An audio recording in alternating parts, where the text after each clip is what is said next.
Teve uma treta também nos últimos dias dentro do Supremo Tribunal Federal entre o ministro Gilmar Mendes e o ministro Fux. E precisamente o Supremo Tribunal Federal aguarda a nova entrega do voto do ministro Luiz Fux para concluir a publicação do acordão no julgamento do núcleo crucial da trama golpista que condenou o ex-presidente Jair Bolsonaro e 7 aliados por suposta tentativa de golpe de Estado.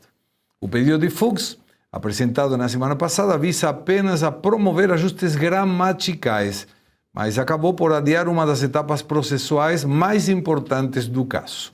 O voto do ministro, de 429 páginas, foi o último a ser devolvido à Secretaria Judiciária responsável.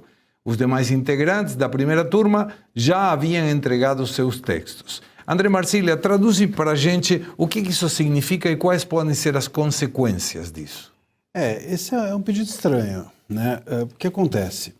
Um juiz, ele pode, para fazer essas correções materiais, pegar de volta o seu voto, vamos dizer assim, sem precisar de um pedido da parte, né? Então, a parte, ela vai lá e faz o embargo, declaração e etc., e pede que haja correções no voto.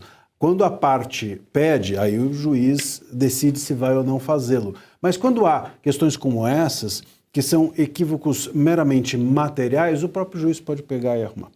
E aí é que entra o ponto. Claro que não me parece que o Fux teria o preciosismo de corrigir uma vírgula, né? Não creio que seja essa a questão, né? Se fosse o Moraes, que a gente sabe que tem tanto zelo pela escrita, uma pessoa tão preocupada em escrever bem, eu até acreditaria, mas o Fux não tem esse mesmo cuidado. Então, a gente pode interpretar isso de algumas formas. É tudo especulação, claro, mas a gente pode interpretar que eles queiram segurar, porque enquanto ele não devolver o voto, o acórdão não é publicado, não sai, então os prazos não correm, etc, etc. Então, pode ser uma forma dele, estrategicamente, reter a continuidade do processo, e pode ser alguma maneira, essa correção gramatical, dele inserir outras coisas para além das questões gramaticais. O que, sinceramente, acho que seria para ele, né? Não para nós, mas para ele, para o Fux, um tiro no pé. Porque ele se exporia de uma maneira muito ruim. Quer dizer, ele que está sendo tão crítico das irregularidades e ilegalidades, aproveitaria uma brecha, vamos dizer, do processo para cometer algo do gênero, para também cometer uma irregularidade. Não é para isso que serve o pedido dele, não deve ser para isso. Então, se ele for além do que é devido, ou seja, de mexer em questões materiais, acho que ele vai dar um tiro no pé.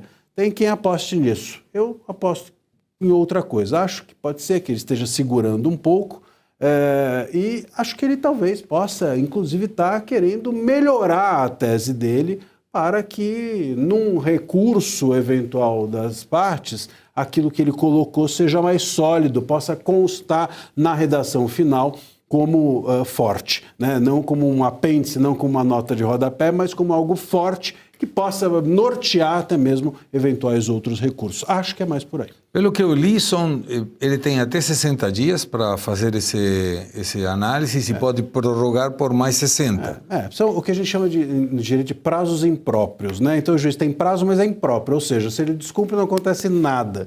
Mas o CNJ são eles mesmos, né? Então, enfim, que ele não tem nenhum problema se isso for empurrado com a barriga. Mas também não acho que o Fux vai fazer isso, né? Acho que o Fux não está num momento de se expor, ele está no momento de mostrar aos que se expõem com irregularidades qual é o caminho correto. Imagino que ele vai seguir por aí.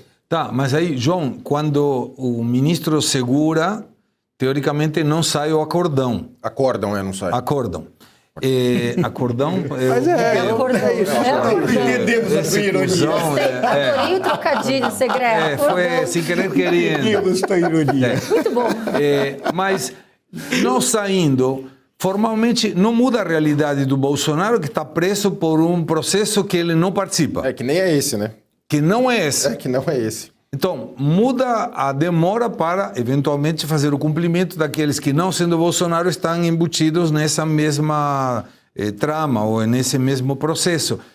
Você concorda com o André que pode ser feito para segurar um pouco ou para mudar o voto? Acho que é para segurar um pouco, como o André bem falou, não faria muito sentido o Fux, né, mexer no voto, seria uma coisa assim até não inédita, mas, né, a credibilidade dele iria para as cucuias. Pode até ser a questão de gramática, né, porque os juízes ali têm uma vaidade gigantesca, mas acho que não também, que ele tem um português até relativamente bem correto, né, ao contrário do Moraes, mas atrasa bastante, né? E vamos lembrar, como você bem falou, as cautelares do Bolsonaro não são, né, nesse processo do tal do golpe com presença de vendedor de algodão doce, mas sim no inquérito que investiga o Eduardo Bolsonaro e tal, pela questão da soberania, né, da imposição de tarifas. Então são coisas distintas. Agora é importante dizer que essa ritualística que o Fux está supostamente ferindo, o exemplo de que todo mundo está ferindo, seja a PF agora, que quer investigar jornalistas, enfim, o exemplo vem do próprio STF, ele faz isso a todo instante, né? Fala fora do processo, fala sobre anistia, inventa a tese de que é antidemocrático, uma anistia é anticonstitucional, que não é verdade, não tem esse texto na Constituição. Então, a institucionalidade foi literalmente para as cucuias, né? Porque os atores, né, da sociedade, cada um faz um papel que não é o seu. O Supremo faz o papel do Executivo e do Legislativo, o Legislativo é um chancelador desse conluio Executivo-Judiciário, o Judiciário atua como tudo. Então a mídia, né, parte da mídia atua como chanceladora da versão do governo, então tá tudo muito confuso e acaba correndo nessas situações do próprio Fux falar, vou segurar aqui porque eu posso, literalmente é isso, Mais eu ou menos posso. isso. Raquel, você trabalhando no Estado defende ao civil, ao cidadão, aquele que merece essa proteção do Estado. Qual é a tua sensação de ver que o próprio Estado vai contra determinada parte da população que deveria defender? Na realidade, eu percebo a política, a ingerência política, poluindo muito instituições de Estado. Instituições de Estado, elas deveriam estar blindadas e não vulneráveis a ingerências políticas, porque isso realmente fragiliza a liberdade e a segurança jurídica daqueles que estão num país democrático. Traduzindo, quando, através de forças políticas, interesses políticos, poluem decisões ou direções de instituições que deveriam ter continuidade, independentemente daquele plantonista temporário do governo, quem sofre com essas ingerências é a própria sociedade, que muitas vezes o governista ele pode utilizar instituições de Estado, inclusive para perseguições sistêmicas, sistemáticas, anulando e aniquilando direitos previamente previstos na Constituição. É gravíssimo.